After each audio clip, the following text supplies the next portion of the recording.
Ici, les boîtes de conserve en acier sont produites à la vitesse de l'éclair. L'entreprise dessert 17 du marché canadien. On va partir le chiffre de week-end, donc un autre quart supplémentaire donc pour accroître le volume. C'est que les grands joueurs du secteur alimentaire commencent déjà à tourner le dos aux conserves fabriquées aux États-Unis et veulent commander ici. L'incertitude économique que présentement on subit avec les États-Unis nous donne une opportunité de croissance assez exemplaire.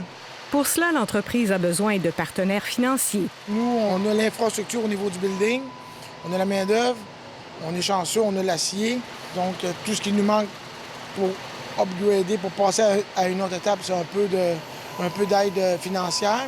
Mais tous ne vivent pas ce rehaussement de taxes avec autant d'optimisme. Chez Groupe Mondial, qui transforme du métal destiné à divers secteurs de l'économie, on craint les impacts de cette décision américaine. Beaucoup de chaos, beaucoup d'organisations, on ne sait pas trop où se tirer, là.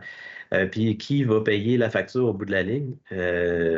On a beaucoup de discussions actuellement avec nos clients.